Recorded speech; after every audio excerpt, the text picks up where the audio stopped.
Assalamualaikum warahmatullahi wabarakatuh. Selamat pagi atau siang atau sore atau malam. Dalam kesempatan ini saya merekam video kuliah saya, yaitu kuliah ET 4103 ITK Profesi untuk insinyur. Jadi pada kesempatan ini adalah saya sampaikan bab 9 dari kuliah ini yang berjudul Insinyur dan Lingkungan Hidup. Jadi dalam bab 9 ini saya bagi menjadi 4 subbab ya. Jadi pertama adalah saya akan menyampaikan terlebih dahulu, yaitu tentang kewajiban seorang insinyur terkait dengan lingkungan ya.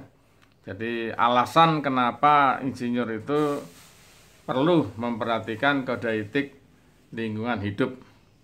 Kemudian bagian kedua dari bab 9 ini adalah saya akan singgung mengenai institusi ya, institusi yang mengatur kode etik secara internasional ya, khususnya untuk bidang yang saya ajarkan, yaitu bidang teknik telekomunikasi, institusi internasional yang mengatur kode etik seorang insinyur telekomunikasi terkait dengan lingkungan hidup. Kemudian yang ketiga, bagian ketiga adalah saya akan menyampaikan teori-teori mengenai kriteria ya, kriteria dari lingkungan yang bersih ya, lingkungan yang sehat. Dan terakhir bagian keempat itu saya akan menyampaikan juga secara teoritis berbagai sikap terhadap lingkungan ya, sikap engineering, sikap insinyur atau keinsinyuran terhadap lingkungan. Jadi ini ada 4 hal yang ingin saya sampaikan dalam kesempatan ini. Baiklah, jadi saya lanjutkan dengan bagian pertama dari kuliah bab 9 ini, yaitu terkait dengan alasan kenapa seorang insinyur harus ya, memperhatikan masalah kode etik lingkungan hidup. Jadi engineering ini sebagaikan 2 sisi mata uang. Ini agak khusus ya, kedudukan engineer di dalam lingkungan hidup itu agak sangat khusus. Karena seperti mata uang ya, ada 2 sisi mata uang. Jadi ada sisi negatif dan ada sisi positif. Jadi dari sisi negatifnya adalah engineer ini mengerjakan proyek-proyek, membuat ya produk-produk yang dia bisa berpotensi untuk merusak lingkungan hidup. Ya. Jadi segala bidang engineering itu punya potensi untuk menjadi sebab bagi lingkungan hidup itu menjadi terganggu ya, minimal ada penurunan kualitas lingkungan hidup. Tetapi sisi positifnya engineering justru adalah sebagai solusi. Engineering adalah merupakan solusi untuk mengatasi berbagai masalah lingkungan hidup. Jadi ini unik ya, kedudukan engineering ini, keinsinyuran ya, itu adalah sangat unik karena bagaikan mata uang. Jadi dengan demikian memang setiap engineer itu memiliki obligasi, memiliki kewajiban dan hak ya, sekaligus kewajiban dan hak. Jadi memiliki obligasi terhadap lingkungan hidup. Ya. Jadi seorang engineer wajib ya, mengetahui bahwa proyek atau produk yang dia hasilkan itu memiliki potensi-potensi untuk menurunkan kualitas kehidupan lingkungan hidup manusia. Tetapi sekaligus engineering lah yang diharapkan untuk mengatasi berbagai masalah lingkungan hidup. Jadi di sini obligasi dari setiap engineer adalah memahami bahwa produk yang dihasilkan itu berpotensi mengganggu lingkungan hidup. Misalkan dalam bidang saya teknik telekomunikasi, ini salah satu bidang teknik telekomunikasi, yaitu telekomunikasi seluler, itu ada potensi untuk mengganggu kesehatan manusia. Ya. Tetapi kan sekaligus bahwa seluler ini sangat bermanfaat buat manusia. Ya. Jadi dengan demikian harus ada suatu kode etik khusus yang mengatur bahwa komunikasi seluler ini tidak boleh memancarkan suatu gelombang dengan suatu frekuensi dan suatu sinyal yang terlalu tinggi yang bisa mengganggu kesehatan manusia. Dalam bidang lain juga sama halnya seperti ini ya. Industri kimia akan menghasilkan mungkin polutan mungkin ya, barangkali saya kurang menguasai, yang bisa mengganggu kehidupan kesehatan manusia. Demikian juga PLTN ya, pembangkit listrik tenaga nuklir yang sangat bermanfaat buat manusia, itu bisa mengakibatkan kalau terjadi kebocoran itu mengganggu kepada kesehatan lingkungan hidup ya, bukan hanya manusia tetapi juga habitat lainnya, hewan dimanapun dia berada bisa terganggu, tumbuhan juga. Jadi dengan demikian memang engineering memiliki posisi yang khusus di dalam hal keterkaitan dengan lingkungan hidup. Baiklah, kemudian saya lanjutkan dengan bagian kedua dari kuliah bab 9 etika profesi, yaitu bab 9 ini kita bicara tentang insinyur dan lingkungan hidup, engineer and environment. Jadi bagian kedua dari kuliah ini saya akan menguraikan ya mengenai institusi yang mengatur kode etik engineer yang terkait dengan lingkungan hidup. Jadi khususnya yaitu saya akan menguraikan terbatas ya di dalam bidang yang saya ajarkan, yaitu teknik telekomunikasi. Karena ya, kalau secara umum itu engineering ini kan banyak sekali jenisnya, bidangnya. Kalau secara umum itu sebenarnya itu berbagai bidang engineering ini secara umum agak kurang ya di dalam institusi yang mengatur mereka yang terkait dengan lingkungan hidup. Itu secara umum itu ya katakan bidang engineering ini ada 100 ya kata kita ini kan, itu hanya 30-40 yang memiliki institusi yang mengatur itu. Tetapi teknik telekomunikasi ini sangat beruntung karena bukan hanya memiliki satu, tetapi ada minimal 2 institusi internasional yang mengatur mengenai keterkaitan engineer, telecommunication engineer dengan lingkungan hidup. Institusi internasional itu pertama yaitu ITU, The International Telecommunication Union, yaitu suatu badan di bawah PBB atau United Nations. Dan kedua, institusi tersebut yang terkait dengan telecommunication engineer dengan kewajibannya dengan masalah lingkungan hidup, yaitu adalah IEEE ya, the Institution of Electrical and Electronic Engineer. Ya, ini dua-duanya adalah suatu institusi internasional yang sebenarnya mengatur banyak hal.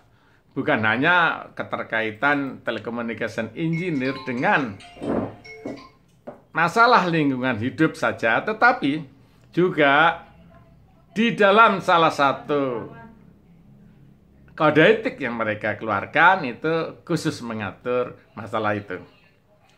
Dan itu adalah internasional. Kemudian di dalam lokal, di dalam nasional, ya ini untuk telekomunikasi, ada institusi Kementerian Komunikasi dan Informatika itu, Kominfo, dan juga ada BRTI, yang kedua-duanya mengatur banyak hal, diantaranya salah satunya adalah keterkaitan antara telekomunikasi dengan lingkungan hidup.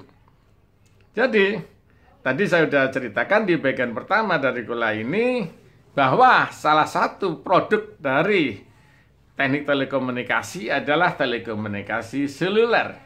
Telekomunikasi seluler merupakan bagian dari teknik telekomunikasi radio.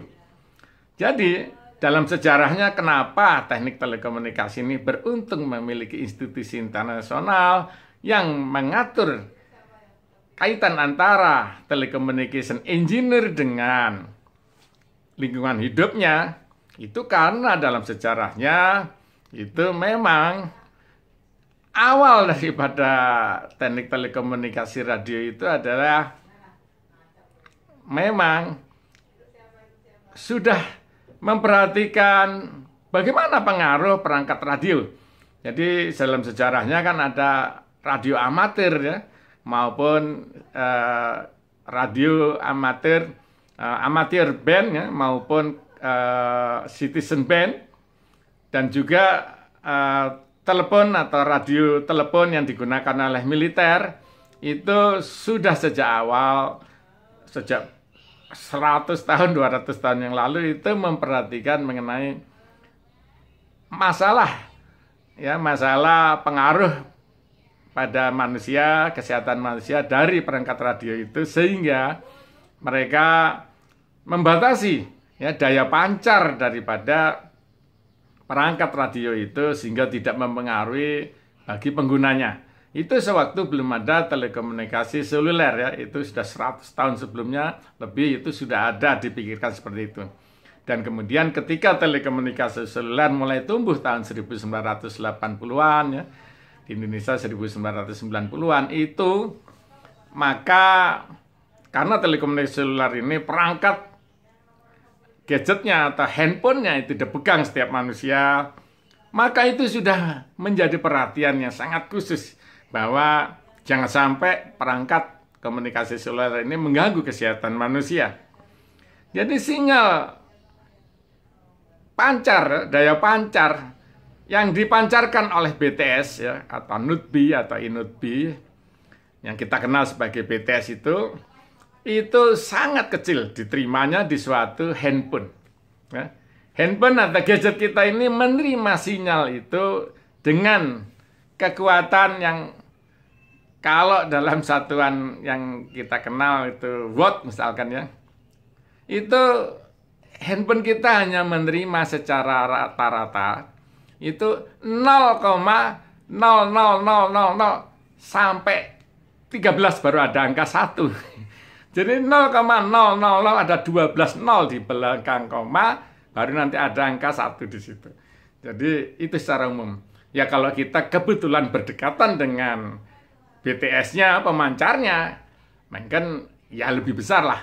Tapi itu pun yang terbesarnya itu hanya 0,0000 ada 8 nol ya.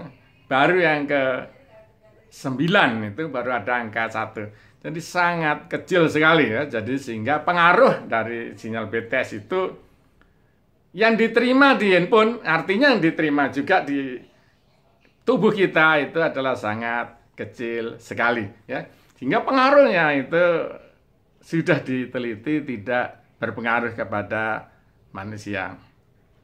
Jadi inilah yang saya sudah jelaskannya, saya uraikan mengenai bagian kedua dari kuliah bab 9 Etika Profesi Engineer. Baiklah, kemudian saya lanjutkan dengan bagian ketiga dari kuliah hari ini, yaitu mengenai kriteria lingkungan yang sehat, ya, atau clean environment, ya, lingkungan yang clean, ya. Jadi saya akan bahas di sini mengenai evolusi yang terjadi di dalam teori-teori dan praktek lingkungan hidup yang sehat, lingkungan hidup yang bersih di dunia internasional, ya. Jadi pertama itu kriteria clean environment, lingkungan yang bersih, lingkungan yang sehat, itu adalah yang terjadi mungkin beberapa puluh tahun yang lalu di Amerika, di ya negara-negara maju yang lain, yaitu kriteria yang disebut sebagai komparatif kriterion, yaitu kriteria komparatif.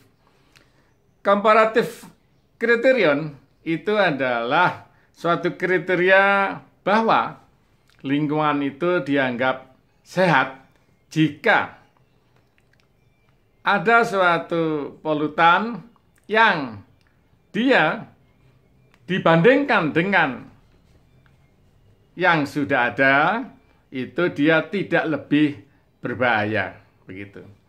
Jadi ini dalam contohnya itu implementasinya adalah ketika muncul telekomunikasi ya, di bidang telekomunikasi seluler misalkan, ya. Nah, itu kriteria lingkungan bersih pada saat pertama kali itu muncul, itu melihatnya dibandingkan dengan sebelum ada telekomunikasi seluler sudah ada, ya, orang-orang yang menggunakan peralatan radio komunikasi, ya, tentara yang memegang peralatan telepon radio, ya. Kemudian juga banyak sekali penggemar radio amatir itu menggunakan, sudah terbiasa sejak beberapa puluh tahun sebelum ada telekomunikasi seluler, itu menggunakan peralatan radio. Mereka berdekatan dengan peralatan radio. Maka dengan konsep pertama dari evolusi mengenai kriteria clean environment ini, lingkungan yang bersih, itu secara teori ini adalah dianggap bersih, ya. Jadi pada saat itu diperlakukan seperti itu. Jadi orang percaya bahwa orang umum, maksudnya orang awam di luar teknik telekomunikasi, percaya bahwa telekomunikasi seluler dulu pertama kali muncul tidak berbahaya bagi kesehatan manusia. Ya, tetapi kalau orang khusus teknik telekomunikasi tidak seperti itu, ya, karena di dalam teknik telekomunikasi ada standarnya, ya, berapa watt maksimum dari alat pemancar radio itu boleh memancarkan sinyalnya. Tetapi ini kan konsep dari lingkungan hidup, ya. Jadi dari sisi teknik telekomunikasi kita menganggap itu awam, ya. Jadi itu adalah evolusi pertama. Kemudian itu berkembang kemudian menjadi yang kedua, kriteria dalam evolusinya, kriteria dari lingkungan yang bersih ini adalah yang disebut sebagai normalcy criterion. Jadi pada normalcy criterion itu polutan itu dianggap tidak berbahaya, dinilai tidak berbahaya sepanjang memang ada polutan yang sejenis yang ada di alam. Di alam ada polutan yang memang muncul di alam sekitar, di dalam lingkungan di atmosfer bumi ini yang sudah ada. Maka polutan yang ditimbulkan oleh engineering itu dinilai sebagai tidak berbahaya atau lingkungan dianggap masih sehat kalau memang ada polutan yang sama. Jadi di sini saya bisa jelaskan bahwa teori ini memang juga mengandung kelemahan. Ya. Jadi seperti teori yang pertama tadi, itu kan mengandung kelemahan ya. Jadi yang pertama tadi saya sudah ceritakan bahwa komparatif kriterion itu juga mengandung kelemahan ya. Kemudian berkembanglah menjadi normalcy kriterion. Kalau normalcy kriterion ini kelemahannya yaitu pernah terjadi di Amerika ya. Itu di suatu negara bagian ditetapkan bahwa suatu industri menghasilkan ultraviolet itu dianggap sebagai tidak berbahaya. Ya, lingkungan masih dianggap clean. Karena apa? Karena ultraviolet itu kan dihasilkan oleh sinar matahari yang diterima oleh semua manusia, semua makhluk hidup yang ada di bumi. Jadi pada waktu itu sempat dengan teori normalcy kriterion itu kemudian itu masih dianggap sehat.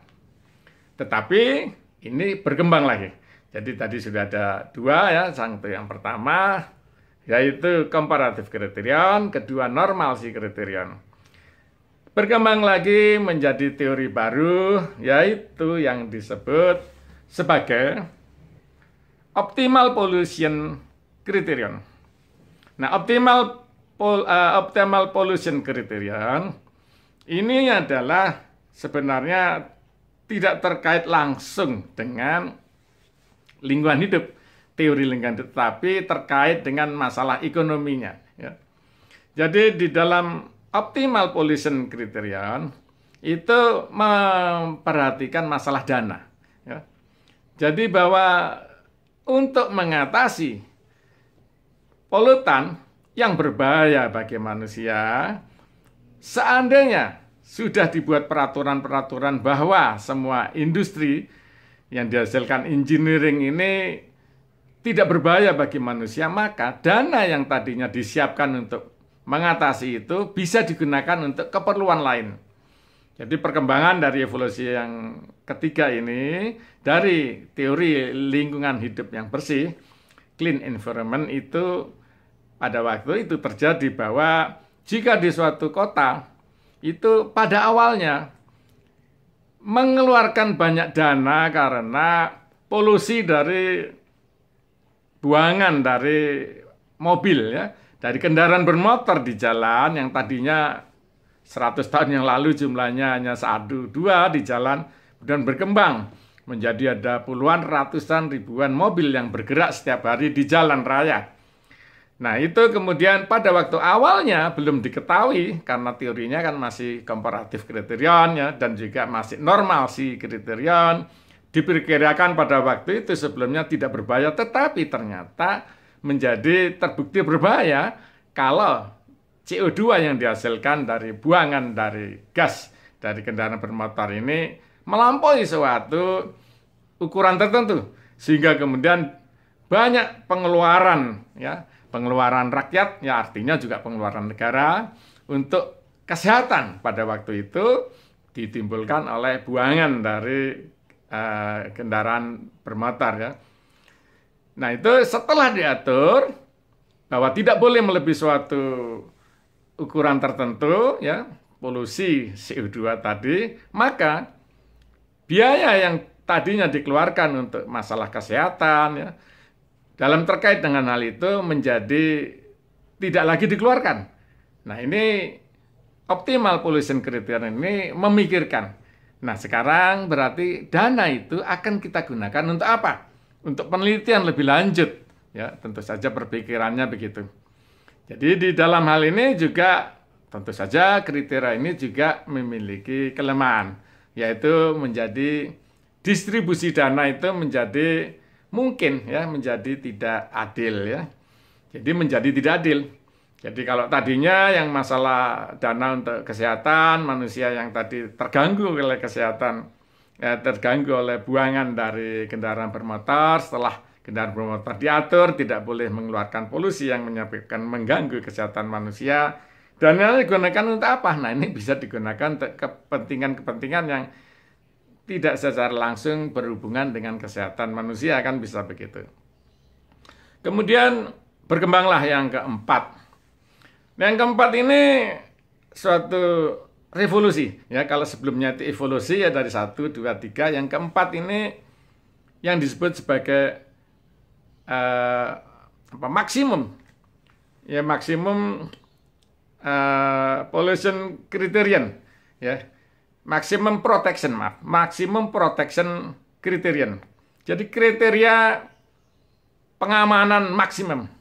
Nah, ini pernah timbul di dunia internasional.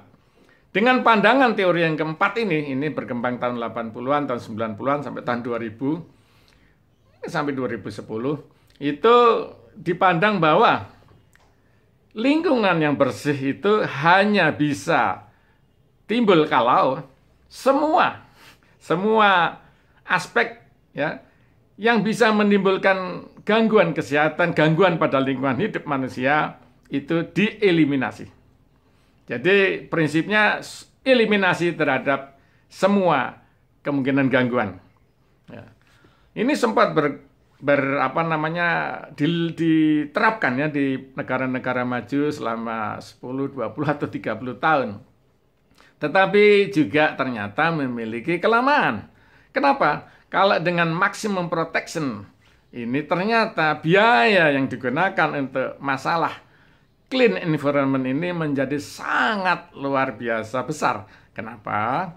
Karena dengan konsep yang keempat ini, yaitu maximum protection criterion, maka semua polutan yang baru itu harus didefinisikan sebagai berbahaya kecuali dia sudah terbukti tidak berbahaya. Nah, ini kan. Jadi ini kan lawan katanya. Yang keempat lawan katanya dengan yang pertama dan kedua. Kalau yang pertama dan kedua kan memandang kalau sesuai dengan alam tidak apa-apa. Kalau terbukti ternyata dia berbahaya baru diatasi. Kalau ini kalau dia itu barang baru, dianggap dia berbahaya. Sepanjang dia terbukti tidak berbahaya. Nah, ini sempat digunakan di semua negara maju, ya. Tetapi rupanya itu membutuhkan biaya yang sangat besar, di mana negara maju, negara yang makmur pun itu kadang-kadang kan juga bermasalah dengan masalah perekonomian. Contohnya seperti sekarang ini kan dengan adanya pandemi COVID-19 ini, banyak negara, semua negara mengalami resesi kan.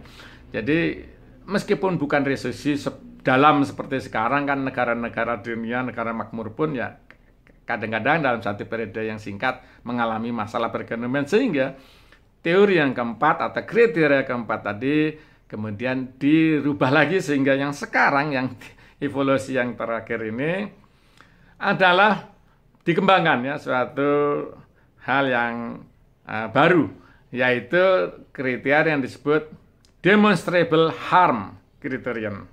Jadi demonstrable harm criterion. Jadi ini sebenarnya mengkombinasikan dari kriteria dari pertama sampai keempat, ya. Jadi dari comparative criterion, yang kemudian normalcy criterion, kemudian optimal pollution criterion, kemudian maximum protection criterion. Nah, ini demonstrable harm criterion ini mengkombinasikan keempat hal tersebut. Jadi sepanjang bahwa yang pertama bisa digunakan, memang itu digunakan, tapi kalau harus dikhawatirkan yang terjadi yang harus diterapkan yang keempat, itu harus diterapkan. Jadi demonstrable harm criterion ini mengkombinasikan keempat hal tersebut. Jadi kalau yang 1 sampai 4 kan semuanya memiliki kelemahan, ya. Memang seidealnya itu yang keempat, yang maximum protection criterion. Tetapi kalau memandang semua yang baru itu berbahaya, sepanjang dia terbukti tidak berbahaya, kan kapan kita bisa mengimplementasikan teknologi baru, ya. Kalau seluler generasi kelima sekarang diterapkan, itu tidak boleh sebelum dia terbukti tidak berbahaya. Nah, gimana membuktikannya dia tidak berbahaya misalkan di dalam teknik telekomunikasi ya. Jadi dalam hal itu kita bisa terapkan ya comparative criterion di dalam hal ini ya bisa. Jadi kan tadi teori-teori lingkungan hidup ini tidak hanya mencakup satu teknologi gitu ya. Jadi munculnya 5 sampai kriteria tadi itu kan untuk berlaku di semua bidang gitu ya, di semua bidang. Tapi kalau khususnya di dalam bidang teknik telekomunikasi itu sebenarnya comparative criterion itu sudah masih bisa berlaku sejak dulu sampai sekarang ya. Tetapi di bidang kimia, industri kimia, comparative criterion mungkin ya tidak bisa diterapkan. Jadi sehingga jalan tengahnya sekarang ini yang digunakan adalah demonstrable harm criterion. Jadi ini adalah bagian ketiga ya dari kuliah ini. Baiklah, kita lanjutkan bagian terakhir, bagian keempat dari kuliah bab 9, etika profesi, yang saya ajarkan ini untuk mahasiswa teknik telekomunikasi, tetapi saya percaya bahwa ini juga bermanfaat untuk semua bidang ya, bukan hanya engineering dan apalagi khususnya teknik telekomunikasi. Yaitu bahwa bagian keempat ini adalah terkait ya dengan sikap terhadap lingkungan dari manusia, khususnya mungkin kita bicara tentang perusahaan ya. Jadi sikap terhadap lingkungan hidup dari perusahaan-perusahaan ya yang ada di dunia ini, kalau saya bicara dunia lah, nggak usah Indonesia, itu terbagi di dalam 3 kelompok. Kelompok pertama adalah perusahaan itu memiliki sikap subminimal. Ya, jadi subminimal ya. Ini artinya perusahaan-perusahaan itu dianggap tidak peduli kepada lingkungan hidup karena tidak memiliki orang-orang dan divisi khusus mengenai lingkungan hidup. Ini penilaian dari para pemerhati, para orang yang memperhatikan dan bergerak di bidang lingkungan hidup. Ini jumlahnya mungkin 99% dari perusahaan-perusahaan itu seperti itu ya. Ya, dari sisi bisnis memang patut dimaklumi ya, karena mereka itu perusahaan-perusahaan itu menjalankan bisnis kan ya sudah merasa mati-matian ya, untuk bisa break-even point ya, untuk bisa sustainable, bisa berkelanjutan. Maka secara bisnis bisa dipahami, tetapi secara teori lingkungan hidup itu tidak bisa ditolerir seharusnya. Jadi itu faktanya demikian.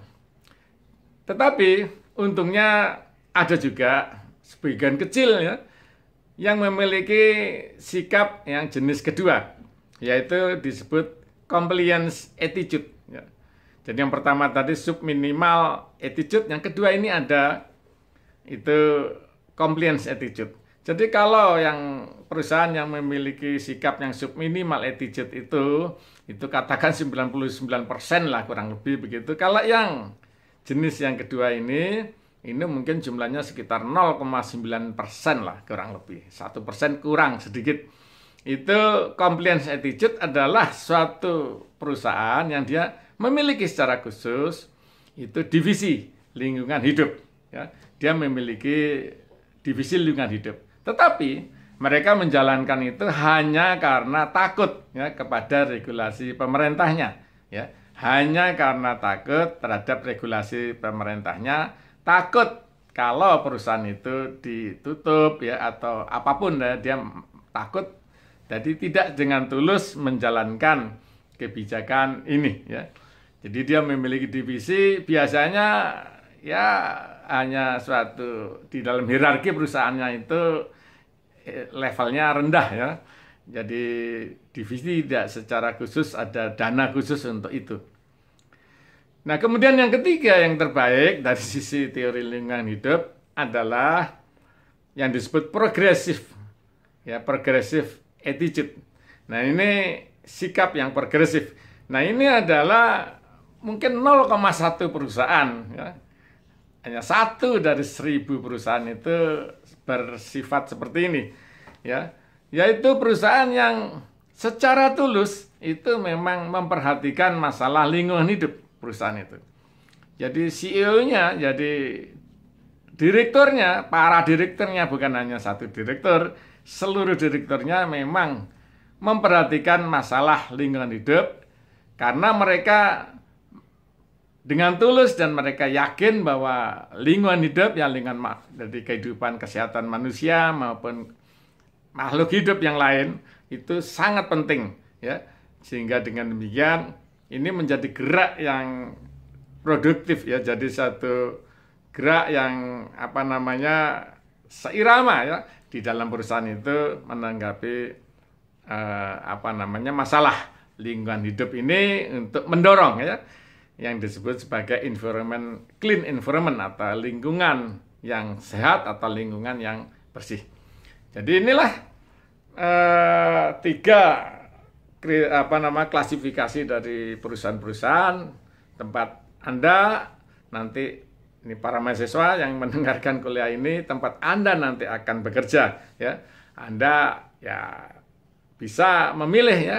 Ya syukur-syukur kalau perusahaan Anda termasuk yang ketiga tadi, ya, hanya 1 di antara 1000, ya. Tapi setidak-tidaknya lah mungkin Anda masuk bekerja di yang jenis kedua, ya, yang compliance attitude tadi setidak-tidaknya. Tapi kalau terpaksa Anda bekerja di yang subminimal attitude tadi, maka secara perusahaan itu mungkin dia tidak peduli, tapi saya mengajarkan di sini setidak-tidaknya Anda secara pribadi itu memiliki, ya, kepedulian terhadap lingkungan, kesehatan, ya, manusia, terutama di sini juga makhluk hidup yang lain, ya, dan juga ya benda mati juga, ya, semua lingkungan alam semesta ini harus kita jaga. Baiklah, demikianlah kuliah bab 9 dari etika profesi, yaitu mengenai engineer and environmental.